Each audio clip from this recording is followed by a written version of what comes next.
13 mars 1881, Saint-Pétersbourg. Alexandre II vient d'assister à une parade militaire.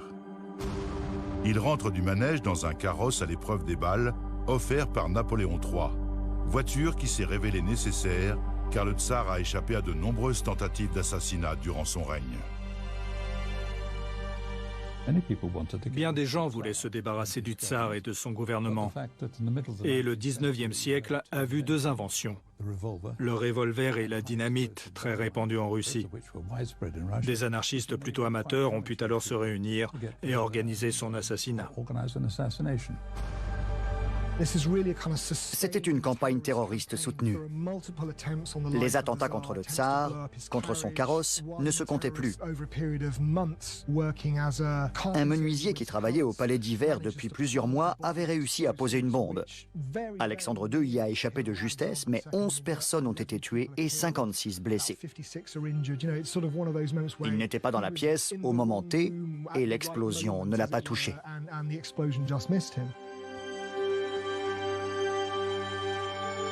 Cette fois, il n'a pas autant de chance. Alexandre, les jambes en charpie, le ventre déchiré par les fragments de la bombe, est transporté agonisant au palais d'hiver. Les membres de la famille Romanov, qui règne sur la Russie depuis près de 300 ans, sont horrifiés à sa vue. Il n'a tenu que 90 minutes, comme le terroriste. Lui aussi avait eu les jambes arrachées. L'assassinat d'Alexandre II, c'est le 11 septembre russe. J'ai lu les articles des journaux du lendemain. Ils sont incroyablement crus sur les blessures physiques infligées au corps du tsar. Ils parlent de ses jambes en morceaux, de tendons qui pendent. Ce qu'ils décrivent, c'est la blessure infligée au corps de l'État. Il s'agit clairement des deux corps du tsar.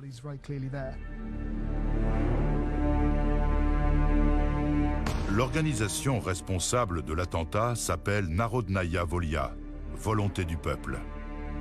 Les conspirateurs sont pendus, mais le mouvement continue et attire bientôt l'attention d'un certain Alexandre Oulianov, fils aîné de la famille Oulianov et frère de Lénine, l'homme qui finira par éliminer les Romanov.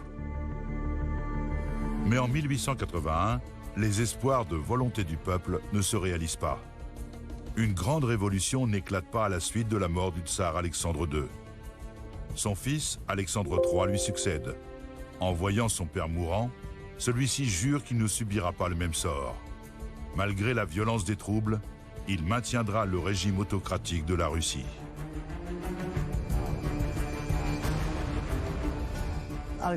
Alexandre III considérait que son père, qui avait aboli le servage, était beaucoup trop tolérant. Il avait donc décidé de punir sévèrement le pays, et il avait un caractère en acier trempé. À table, il avait l'habitude de faire des nœuds avec les fourchettes, et apparemment, il pouvait passer les portes sans les ouvrir. C'était une force de la nature. Malheureusement, il rabaissait son fils en le traitant de fillette quand il était petit. Et le futur tsar Nicolas ne s'est jamais remis du travail de sape de son père. Alexandre III avait très mauvaise presse. On lui reprochait la stagnation et la réaction. Et c'était vrai. Mais il y a des aspects positifs chez lui. Il n'a jamais déclaré la guerre à quiconque, alors que son père avait attaqué l'Empire ottoman et la Chine. Il était certes réactionnaire, mais il avait nommé des ministres très compétents et il les écoutait. Il a hissé le service des postes et le réseau ferré russe parmi les meilleurs d'Europe. Il était rasoir et porté sur la bouteille. Mais il y avait du bon en lui. Curieusement, la Russie était une société extraordinairement dynamique à bien des égards à cette époque. À partir de la défaite de la guerre de Crimée dans les années 1850, elle comprend qu'elle doit s'industrialiser pour conserver sa place au niveau international. La victoire de la France et de l'Angleterre a révélé le sous-développement du pays. Ces armées de paysans n'étaient pas de taille face aux puissances occidentales. Si l'Empire veut rester dans le match, il doit s'industrialiser. La Russie se modernise à un rythme effréné, mais son régime politique demeure profondément autocratique. contrairement à celui de la plupart des autres nations européennes. Le problème principal du système russe, c'est qu'aucune forme d'expression politique n'était permise à la classe moyenne. Par conséquent, dans ces familles, le fils rejoignait les révolutionnaires, les groupes extrémistes. Une vague de répression a frappé les radicaux et les contestataires. Et en effet, certains étaient dangereux. Ils complotaient l'assassinat du tsar, de membres de la famille impériale ou de gouverneurs régionaux. Paradoxalement, une dictature tient tant qu'elle est rigide. À l'instant où elle commence à se libéraliser, elle se fragilise. Dès que le peuple détecte une faiblesse ou une division, tout s'effondre. Un jeune révolté, Alexandre Oulianov, s'engage dans la mouvance révolutionnaire. On l'appelle Sacha. C'est le fils aîné de la famille et le frère de Lénine.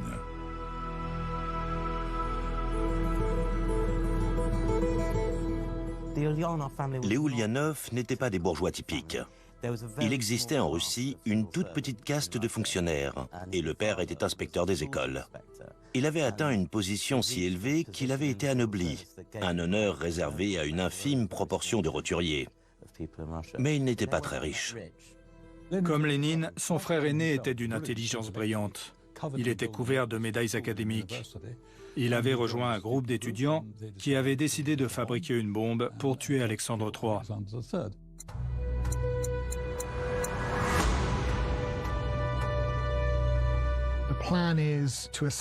Ils ont pour projet de tuer Alexandre III lors d'une cérémonie en commémoration de l'assassinat de son père, Alexandre II. Et Alexandre Oulianov est passé maître en fabrication de bombes. Volonté du peuple était une association plus mystique qu'idéologique. Il pensait que décapiter l'État sèmerait la terreur, le système se désintégrerait et un nouvel ordre naîtrait du soulèvement paysan qui s'ensuivrait. Mais ils avaient commencé à lire Marx, et celui-ci prédisait que la Russie serait bien le dernier endroit où une révolution aurait lieu. Alors, ils caressaient encore l'idée romantique que la mort du tsar entraînerait naturellement des réformes. Une bombe bourrée de bouts de métal trempés dans la strychnine pour faire un maximum de morts. Ne l'oublions pas.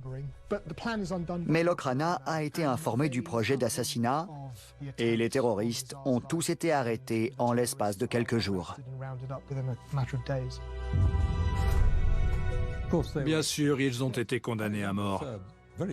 Alexandre III était prêt à gracier ceux qui se repentaient.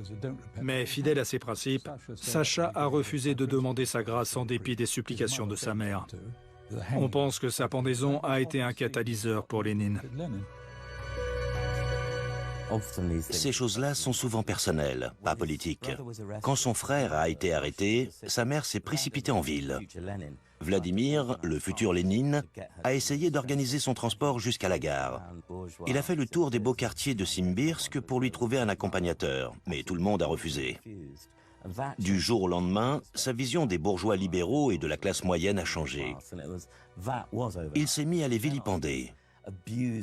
La manière dont sa famille a été ostracisée a fait autant que la politique pour le faire basculer.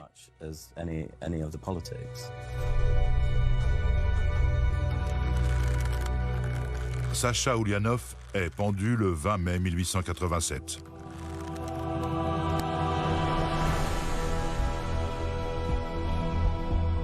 Suivant la voie tracée par son frère, Vladimir entre dans le mouvement révolutionnaire clandestin. Et comme lui, il est traqué par la police secrète de l'Empire russe, l'Okhrana. Tous les pays ont un service d'espionnage. Mais la Russie a été le premier à mettre sur pied une organisation tentaculaire pour réprimer toute velléité de contestation. Elle menait de vastes opérations d'ouverture de courrier. La police secrète russe avait des agents partout. Elle avait des bureaux non seulement à Saint-Pétersbourg, Moscou et dans toutes les grandes villes, mais aussi en France pour tenir les exilés à l'œil. L'Okhrana les surveillait en permanence et les pistait à travers l'Europe. Il fallait avoir un coup d'avance. Passer d'une planque à l'autre pendant des années, toujours avec une longueur d'avance sur la police secrète. Avant de lire Marx, Lénine a été très influencé par le livre d'un certain Nikolaï Tchernychevski intitulé « Que faire ». C'est un mauvais roman, mais le héros est un révolutionnaire altruiste qui se dévoue corps et âme pour la cause, fait 30 km de marche et 150 pompes par jour et ne boit pas d'alcool. Lénine a délibérément pris ce personnage pour modèle. Il disait que ce livre, qu'il avait lu 5 fois en un été, l'avait plus influencé que les écrits de Marx. Lénine sillonne le pays en couvrant ses traces pour échapper à l'attention des autorités. Au même moment, Nicolas, l'héritier du trône, est en tournée officielle dans l'Empire et au-delà. C'est un voyage en grande pompe qui va connaître une fin abrupte au Japon.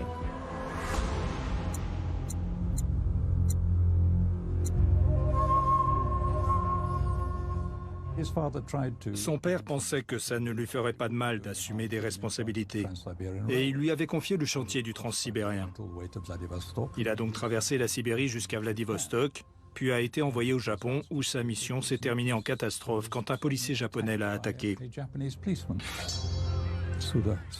Suda Sanzo lui a abattu son sabre sur la tête et lui a causé de sérieuses blessures. À mon avis, l'incident d'Otsu était un acte isolé. Ce n'était pas un mouvement de masse contre le tsar. Les Japonais eux-mêmes étaient horrifiés. Le Japon ne s'était ouvert à l'Europe que depuis 35 ans et la xénophobie régnait. Le policier se voyait comme un samouraï défendant l'honneur national. Nicolas a très bien réagi. Il est resté debout à fumer et a refusé de s'asseoir pour soigner les graves coupures de son crâne. Mais il a souffert de migraines toute sa vie. Ça l'a sans doute monté contre les Japonais, car par la suite, il les traitait de macaques ou de singes dans sa correspondance. Il était convaincu qu'ils étaient très inférieurs aux Russes et qu'ils seraient facilement battus en cas de guerre. Les Romanov l'ont échappé belle à Otsu, mais l'incident n'augure rien de bon.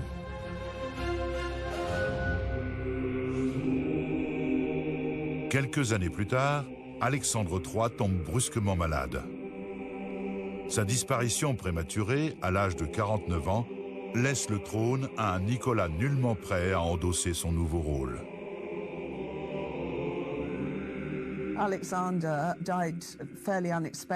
Alexandre a été emporté dans la quarantaine par une affection rénale. Nicolas s'attendait à avoir encore 20 ans pour se préparer à la lourde tâche de gouverner cet immense empire. La succession est toujours le problème dans une monarchie héréditaire. Le souverain doit mourir au bon moment. Les ministres d'Alexandre III regrettaient que celui-ci ne soit pas mort beaucoup plus tôt, car le nouveau tsar aurait été un petit garçon sans pouvoir décisionnel pendant au moins 10 ans, le temps qu'il grandisse. Mais Nicolas est toujours resté assez infantile. Quand son père est mort, il a été terrifié à la perspective de se charger d'une responsabilité aussi écrasante pour laquelle on l'avait à peine formé. Une semaine seulement après les obsèques de son père, Nicolas épouse la princesse allemande Alix de Hesse, qui devient la tsarine Alexandra. Ses origines vont embarrasser la famille Romanov durant la Première Guerre mondiale. Mais les énormes problèmes du règne de Nicolas commencent bien avant. Il prend un mauvais départ dès le jour de son couronnement.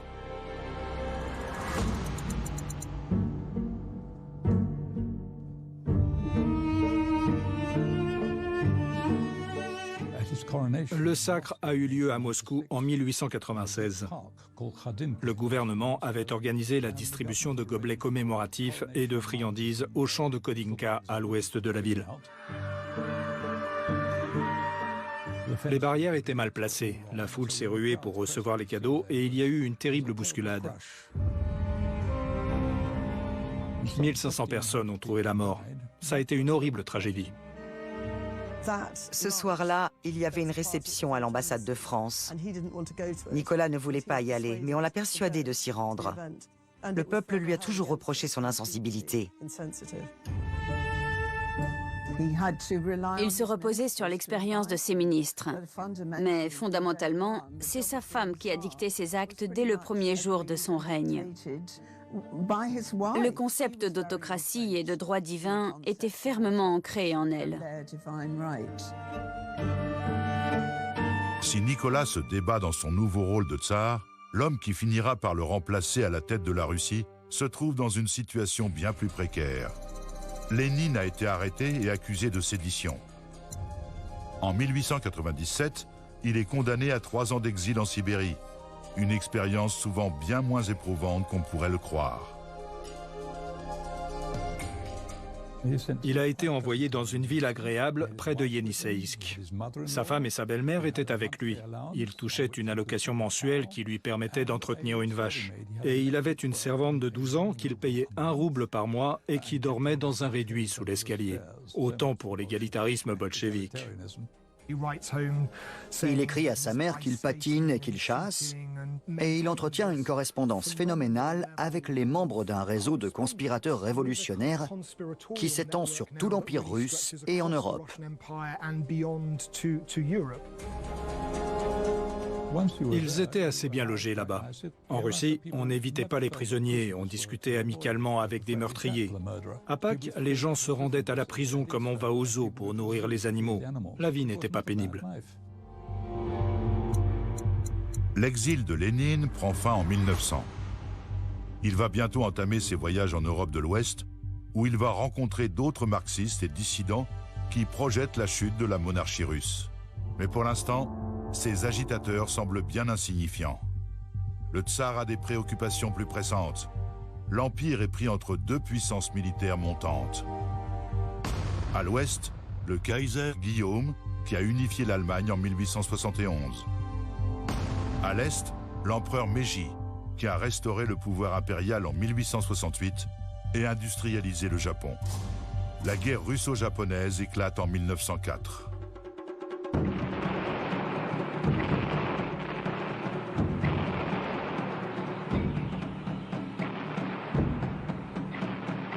Les observateurs internationaux ne s'attendent pas à voir une armée asiatique défaire une puissance européenne. La surprenante victoire du Japon attise l'agitation sociale en Russie. C'est ce qu'on appellera la Révolution de 1905. Ce conflit a sapé le moral des Russes. Ils ont été abattus à plat de couture et leur flotte a été détruite. Un sérieux revers pour un tsar qui cherchait à se rendre populaire. Soldats et marins, qui avaient été jetés dans une guerre sans espoir contre le Japon, remâchaient l'amertume de cette défaite honteuse, révoltante. À leur retour, ils ont découvert que les usines ne payaient pas correctement. La pénurie et le désordre étaient partout. Pour des soldats démobilisés, c'était une occasion de s'organiser. La réponse aux troubles sociaux et aux demandes de réforme est brutale. Les troupes impériales ouvrent le feu sur les manifestants. Les événements du Dimanche Rouge, comme on l'appellera, terniront à jamais la réputation du tsar Nicolas. Le massacre du Dimanche Rouge est typique du règne de Nicolas II. Soit il aurait dû avoir plus de bon sens, soit il avait besoin d'un bon communicant. Et il n'avait ni l'un ni l'autre. Les partis révolutionnaires ont tous été pris par surprise en 1905. Personne n'avait prévu le Dimanche Rouge. Il était clair que la guerre avec le Japon était un désastre, mais on n'avait pas le sentiment que la Russie avait atteint un tournant. C'était une manifestation spontanée qui s'est achevée dans un bain de sang, parce que les autorités ont attaqué la foule. Le tsar était absent quand les soldats ont ouvert le feu, mais il a très mal réagi. Il sentait que sa popularité était en chute libre. Et quand on l'a surnommé Nicolas le Sanguinaire, il s'est mis à résider la plupart du temps au palais Alexandre, à Tsarskoïe Selo, à 25 km de Saint-Pétersbourg. Il avait compris qu'il risquait d'être assassiné. 1905 est une annus horribilis pour les Romanov, mais les troubles finissent par s'apaiser. Fait capital, les forces armées demeurent fidèles au trône, et un traité de paix est négocié avec le Japon sous l'égide du président Theodore Roosevelt. Comme tout le monde, Lénine et ses complices dispersés en Europe sont pris totalement au dépourvu par les événements de 1905. La révolution qu'ils appellent de leur vœu semble se produire spontanément. Mais finalement, le régime tsariste se maintient. Si un parlement appelé Douma est bien créé, ses pouvoirs sont limités. Nicolas a droit de veto sur toutes les lois. La colère et le ressentiment couvaient. De plus, la défaite contre le Japon avait fortement ébranlé le système et changé la vision des classes moyennes sur leur régime politique et l'autocratie. Perdre une guerre contre le Japon était une profonde humiliation, un choc terrible. Lénine a dit que sa génération ne verrait pas la révolution. C'était l'occasion ou jamais, et il l'avait laissé passer. Il n'était pas assez organisé, incapable d'encadrer et de donner un but à un soulèvement populaire imprévu. Jusqu'en 1917, Lénine désespérait de voir son idée de la révolution se concrétiser de son vivant. 1905 a été le galop d'essai d'événements futurs, mais ce n'était pas une révolution planifiée. Pour l'instant, le tsar semble hors de danger. La guerre est terminée et la flambée révolutionnaire éteinte. Mais pas pour longtemps. Dans les prochaines années, les familles Romanov et Ulyanov vont être présentées à des personnages dont l'influence va s'avérer capitale pour l'avenir de la Russie. Pour Lénine, il s'agit d'un Géorgien nommé Yossif Djougashvili, connu plus tard sous le nom de Staline. À leur première rencontre, l'homme ne lui fait pas grande impression.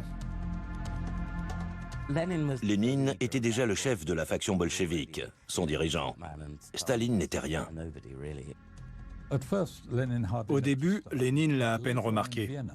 Mais plus tard, à Vienne, il s'est avisé que Staline était un excellent homme à tout faire. Il avait une certaine condescendance pour les non-russes, et il l'appelait le merveilleux Géorgien. Staline était très utile, c'était une sorte de factotum. Il ne refusait aucune tâche, il était toujours prêt à tuer et à voler. Il ne reculait devant rien. Lénine l'admirait de pouvoir se battre physiquement. Il était dur comme un roc, intimidant. Et surtout, il ne parlait presque jamais, contrairement à Trotsky.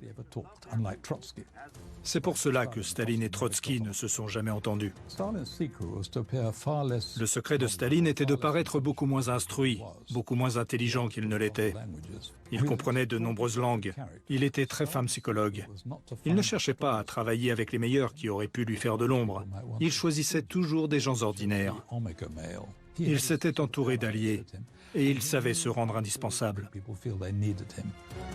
Un an plus tard, quand ils se sont revus, Lénine ne se rappelait même pas l'avoir rencontré. Mais il s'était rendu très utile, notamment pour les collectes de fonds.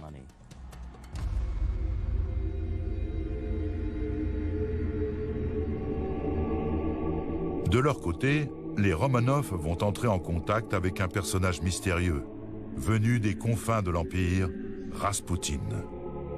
Alexis, unique fils de Nicolas II et héritier du trône, souffre d'hémophilie. Le couple impérial cherche quelqu'un qui puisse le soulager, et le moine semble être le seul qui en soit capable.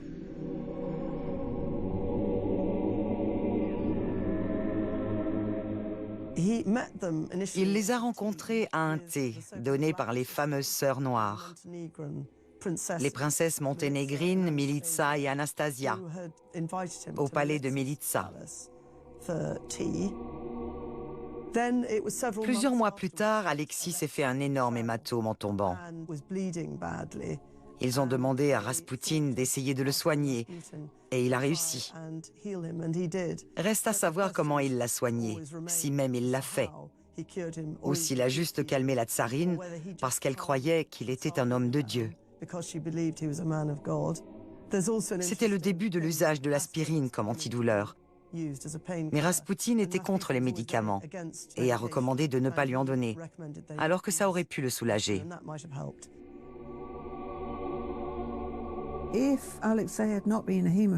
L'hémophilie d'Alexis a changé le cours de l'histoire. L'accueil de Raspoutine au sein de la famille impériale a soulevé une telle hostilité que ça a précipité la chute de la dynastie.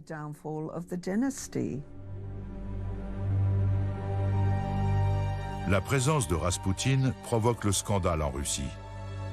D'innombrables rumeurs circulent sur la nature exacte de ses fonctions auprès des Romanov. Au début, c'était un secret. La presse n'avait pas le droit de parler de lui, ce qui a immédiatement donné à penser qu'il se passait des choses terribles. Après 1912, la censure a été levée et il a été impossible d'empêcher les journaux d'imprimer ce qu'ils voulaient. Et puis, Raspoutine faisait vendre. Les journalistes l'adoraient. Ils le suivaient et interrogeaient les restaurateurs ou les prostituées sur sa conduite. La police leur vendait des informations.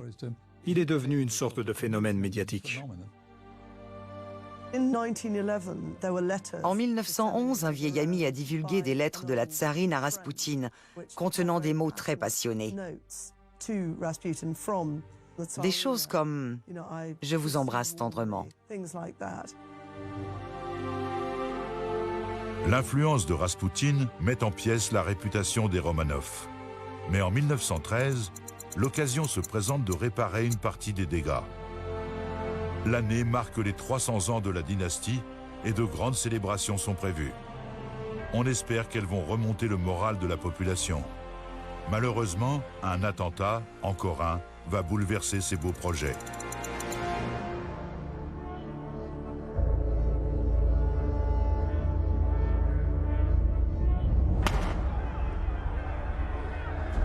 L'assassinat de l'archiduc François Ferdinand à Sarajevo annonce le début de la Première Guerre mondiale. L'échec de la Russie face au Japon a fait vaciller la couronne de Nicolas. Il ne survivrait pas à une défaite contre l'Allemagne.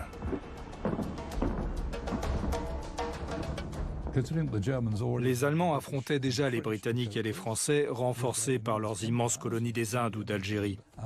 Et les Américains allaient bientôt s'engager. On pouvait croire que la Russie avait une chance. Sauf que les forces russes étaient particulières. Les officiers brûlaient d'enthousiasme, mais pas les soldats. La plupart d'entre eux avaient fait partie d'une armée vaincue, ils n'avaient rien contre les Allemands, et ne les voyaient pas comme des ennemis. À cause de la corruption dans la société civile, on ne fabriquait ni bottes ni fusils. On disait aux soldats d'aller les voler sur le premier cadavre venu. Les désertions et les meurtres d'officiers n'étaient pas rares.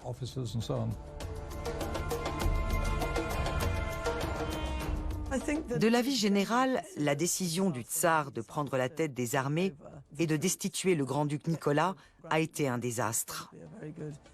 Ce dernier était un excellent général et d'une stature plus imposante que l'empereur. De ce fait, le pouvoir est resté aux mains de la tsarine et de Raspoutine. La guerre a été catastrophique pour la Russie. Un autocrate se juge aux décisions qu'il prend, et ça a été une décision désastreuse. Pire encore, il s'est chargé de la stratégie militaire, une erreur terrible, car en cas de revers, il était le seul responsable. Sur le front oriental, c'était l'impasse. Les Allemands occupaient déjà de vastes portions de la Russie. L'armée n'avait pas la moindre volonté de se battre. On assistait à des désertions en masse. Une victoire de la Russie était pratiquement impossible. L'hiver 1916 voit les prémices de l'inévitable défaite de l'armée russe. Et les Romanov subissent une perte brutale et douloureuse. Certains membres de la famille impériale ne tolèrent plus l'influence de Raspoutine sur Nicolas et Alexandra. Les griefs s'accumulaient dans la parentèle Romanov. L'intimité de la relation d'Alexandra avec Raspoutine les choquait profondément, parce qu'il croyait à tous les ragots. C'est arrivé au point qu'il désirait non seulement se débarrasser du faux moine, ce Machiavel à l'influence maléfique, mais également de la tsarine en l'enfermant dans un couvent. Elle causait beaucoup de problèmes. C'étaient les aristocrates qui reprochaient à Raspoutine de salir le nom des Romanov. Personne ne savait qu'il était reçu à la cour pour soigner le tsarévitch. Et comme personne ne savait qu'Alexis était malade, la noblesse ne comprenait pas pourquoi il était toujours le bienvenu au palais. Ils l'accusaient d'être un agent allemand. Ils étaient convaincus qu'il conseillait au tsar de faire la paix avec le Kaiser. Et ils ont ourdi un complot avec la complicité de nombreux membres du gouvernement. 2 des assassins ont laissé des mémoires et des descriptions assez détaillées du meurtre. Il y a quelques différences entre les deux. Rasputin a fini dans le fleuve. On l'avait fait basculer par-dessus le garde-corps. Et il avait de nombreuses blessures au visage et à la tête. Mais on ne sait pas si c'est parce qu'il avait été battu ou si c'est arrivé pendant qu'on le passait par-dessus bord. Les conjurés étaient incompétents. Ils ne savaient pas se servir d'armes. Ils n'ont même pas été capables de le tuer proprement. Il a fallu 3 balles pour abattre enfin le pauvre homme. C'était une façon ignoble de se débarrasser de lui. À l'époque, ils ont été salués comme des héros. Tout le monde pensait qu'ils avaient sauvé la Russie en tuant Rasputin.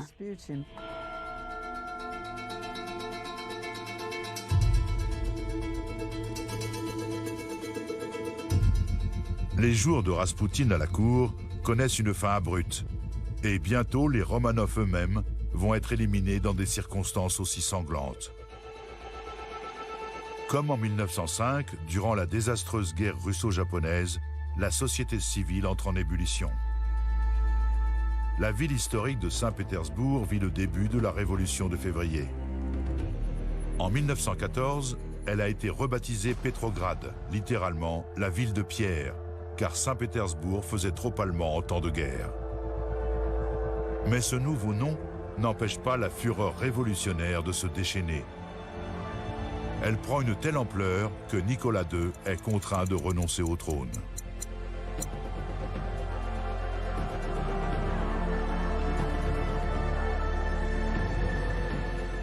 Il refusait d'admettre la gravité de la situation. Il était passif et hostile face aux crises.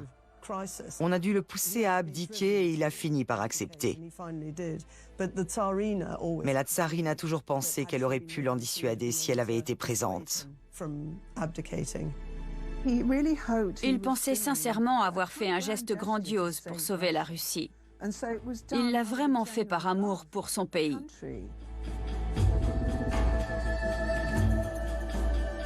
La destitution de Nicolas ouvre une période de vacation du pouvoir. 2 factions principales rivalisent pour prendre les rênes. D'un côté, un conseil d'ouvriers et de soldats connu sous le nom de Soviet de Pétrograd, qui ne tarde pas à compter Léon Trotsky parmi ses membres. De l'autre, le gouvernement provisoire mis en place à la hâte par d'anciens ministres du Tsar, qui décide de transférer la famille Romanov en Sibérie pour sa sécurité. Mais bientôt, on ne sera en sécurité nulle part en Russie.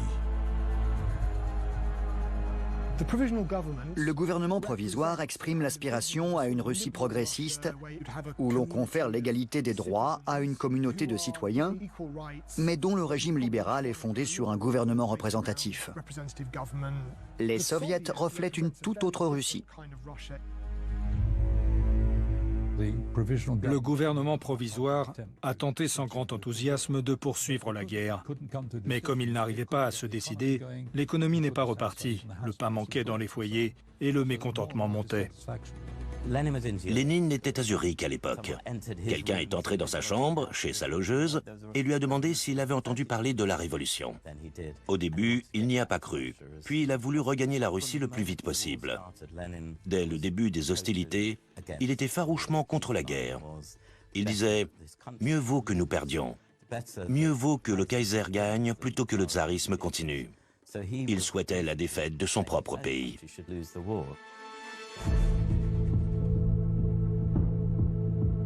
Lénine est dans une situation délicate. Pour tirer profit de la Révolution de février, il doit se rendre de Suisse en Russie en passant par l'Allemagne, pays ennemi. Il va falloir négocier âprement. Ce n'est pas lui qui a fait le premier pas, c'est le haut commandement allemand. Les Allemands avaient déjà essayé de l'appâter. Ils lui avaient proposé de l'argent et il avait toujours refusé. Cette fois, il a eu moins de scrupules. Il a accepté le fameux wagon plombé pour le voyage. Du point de vue allemand, c'était une tactique tout à fait raisonnable. Lénine n'a pas participé aux discussions. Il ne s'est jamais sali les mains. Il n'a jamais rien fait qui puisse lui nuire politiquement. Quand la révolution a éclaté, l'accord pour le rapatrier en Russie avec sa cohorte de partisans a été négocié par des intermédiaires. Il a donc entrepris un périple tortueux qui l'a fait passer par l'Allemagne, la Suède, la Finlande et enfin la Russie. Le train l'a déposé à la gare de Finlande, à Saint-Pétersbourg. Si le gouvernement provisoire avait été malin, il aurait envoyé quelques personnes l'arrêter à la descente du train. Mais il était incroyablement inefficace. À son arrivée à la gare, Lénine a l'idée de génie de prononcer un discours depuis le wagon plombé. Il réclame le transfert de tout le pouvoir aux soviets. Et ce n'est pas un appel à la démocratie directe représentative.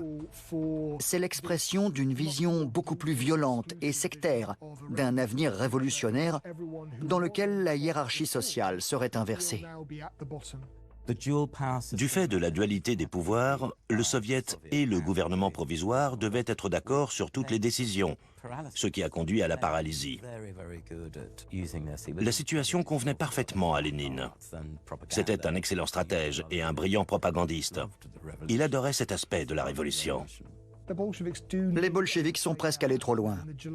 En juillet, à Petrograd, ils ont essayé d'organiser une insurrection qui a été écrasée. À la mi-juillet, Lénine a été accusé de trahison. Des informations sur l'argent que les bolcheviks avaient reçu des Allemands avaient filtré. Sous mandat d'arrêt, il s'est enfui en Finlande. Il est resté pas mal de temps à l'étranger. Puis il est rentré et revenu à la charge. Personne ne dirige le pays. Prenons les gares et les bureaux de poste et le pouvoir sera à nous. Il est à portée de main, dans la rue. C'est faisable.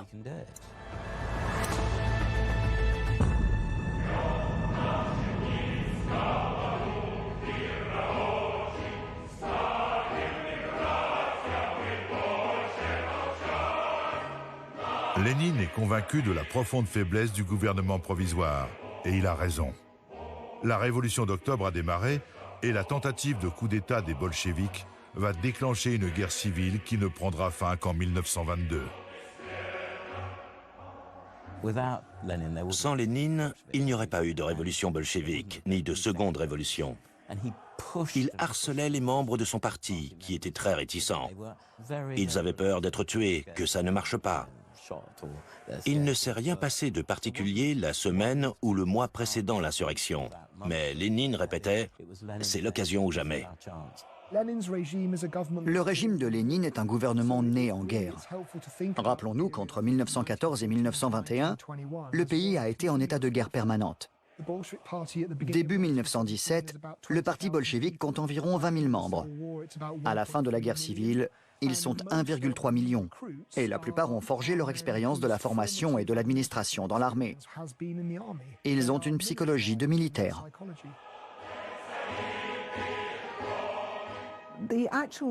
La révolution russe a d'abord eu lieu à Petrograd et Moscou. Puis elle s'est propagée dans la Russie rurale de manière anarchique et très violente. On a assisté à des scènes terribles.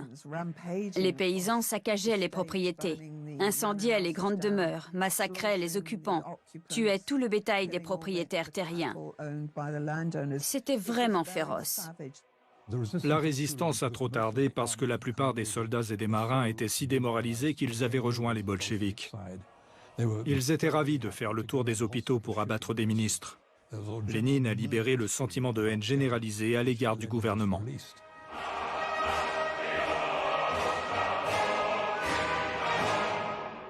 Lénine devient rapidement l'homme le plus puissant de Russie. Il met un terme à la guerre avec l'Allemagne par le traité de Brest-Litovsk et sa nouvelle police secrète adopte une politique de répression violente qui va prendre le nom de Terreur rouge. Le gouvernement provisoire retient les Romanov en résidence surveillée. On a tenté de les envoyer en exil, mais tous les efforts ont échoué. Les forces bolcheviques s'emparent du tsar, de sa femme, de ses enfants et de ses derniers fidèles et les expédient à Yekaterinbourg, où ils sont maintenus à l'isolement.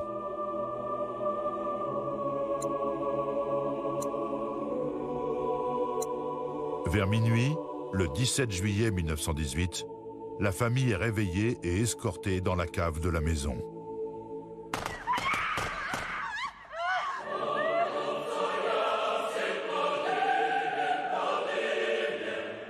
Les Romanov, autrefois tout-puissants, avaient autorisé l'exécution de Sacha Oulianov, le frère aîné de Lénine. À présent, la situation est renversée. La dynastie est morte.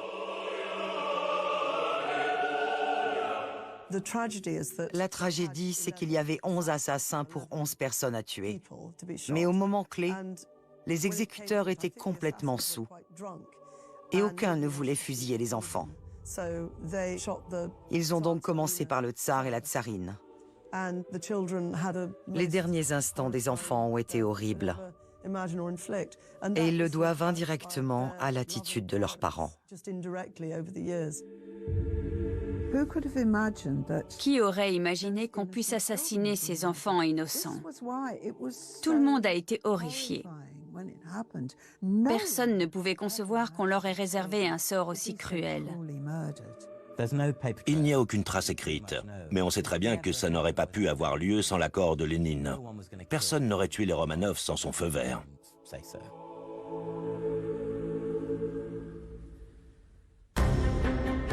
La mère de Nicolas II, l'impératrice douairière, parvient à échapper au carnage. Elle embarque sur un navire partant de Crimée avec d'autres membres de la famille élargie. Mais la dynastie qui a régné sur la Russie durant plus de 3 siècles a été brutalement éliminée. Et en 1922, la guerre civile se conclut par la victoire des bolcheviks et la création de l'Union soviétique. Lénine a cimenté son pouvoir dès le début. Il était si bien organisé qu'il avait les soldats, les marins et surtout la police secrète. Il avait Trotsky pour faire d'un ramassis de déserteurs une armée rouge qui est devenue l'une des meilleures du monde. Entre le génie militaire de Trotsky et le sens de l'organisation et de la subversion de Lénine, ce dernier n'a fait que renforcer son emprise. Il employait la terreur, bien sûr, mais c'était également un très bon menteur. Il avait l'art de se bâtir des majorités, des groupes loyaux. Après la Révolution, les gens étaient d'accord pour avoir une république, une constitution et le reste. Mais ils voulaient aussi un tsar solide. Ils désiraient les deux. Ils n'arrivaient pas à se détacher de l'idée d'un tsar au-dessus de tous, protecteur et père de la nation. Il y a toujours eu une tendance à l'abus de pouvoir. Le parti n'acceptait aucune remise en question de ses décisions. Il n'y avait pas de justice indépendante, de presse indépendante, d'opposition politique. Il était donc inévitable que cela dégénère en un pouvoir de plus en plus absolu. Mais Lénine ne va pas conserver longtemps ses nouvelles fonctions. Affaibli par une série d'AVC, il meurt le 21 janvier 1924. Yossif Djougashvili, désormais Joseph Staline, ne laisse pas passer sa chance. La révolution russe de 1917 a changé la face du monde. Les Romanov ont été destitués. L'immense Russie a donné naissance à un État communiste et l'homme qui va devenir le plus puissant dictateur de l'histoire n'a plus qu'à consolider sa position.